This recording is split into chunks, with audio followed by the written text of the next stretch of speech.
अस्सलाम वालेकुम दोस्तों, मैं हूं मोहम्मद जलाल और आप देख रहे हैं टेक्निकल एनजे टीवी। दोस्तों, आज की इस वीडियो में हम आपको यूट्यूब के एक न्यू अपडेट के बारे में बताएंगे। जी हाँ दोस्तों, यूट्यूब पर एक न्यू अपडेट आया है। तो चलिए इस वीडियो को शुरू करते हैं। तो फ्रेंड्स, यूट्यूब पर जो न्यू अपडेट आया है तो वो यहाँ पर आया है। फ्रेंड्स, आप यहाँ पर देख सकते हैं, यहाँ पर एक शॉर्ट वाला ऑप्शन ऐड किया गया है। यानी आप यहाँ पर आप शॉर्ट वीडियोज़ देख सकते हैं।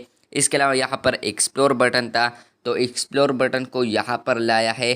तो यहाँ पर नीचे शॉर्ट आया है और ऊपर एक्सप्लोर आया है, यानी शॉर्ट यहाँ पर ऐड किया है और एक्सप्लोर को ऊपर किया है। और इसके अलावा एक न्यू ऑप्शन आप लोग को मिलेगा, न्यू टू यू, यानी आप यहाँ पर न्यू चीज़ें देख सकते हैं जो कि न्यू आई हो। तो यहाँ पर हम एक्सप्लोर पर क्लिक करते हैं। तो फ्रेंड्स, आप देख सकते हैं यहाँ पर एक्सप्लोर में आप लोग को ये कैटेगरी वगैरह मिल जाएगी। इसके अलावा बैक जाता हूँ और न्यू टू यू पर क्लिक करता हूँ। तो न्यू टू यू में आप लोग को न्यू वीडियोस आएगी जो कि मेरे ख्याल से आप लोगों ने नहीं देखी होगी। तो ये अपडेट मुझे पाकिस्तान में मिल गया। अगर आप लोगों को भी पाकिस्तान में मिला है तो कमेंट बॉक्स में ज़रूर बताएं, क्योंकि ये पाकिस्तान में अभी अवेलेबल नहीं था, लेकिन आज मैंने देखा कि मेरे अकाउंट में भी आया है। तो इंडिया में था लेकिन पाकिस्तान में नहीं था। तो बस ये था आज का यूट्यूब न्यू अपडेट। वीडियो अच्छी लगी है तो वीडियो को लाइक कर दे। चैनल पर नए आए हो तो चैनल को लाजमी से सब्सक्राइब कर दे। मिलते हैं जल्द नए वीडियो के साथ, तब तक के लिए अल्लाह हाफिज़।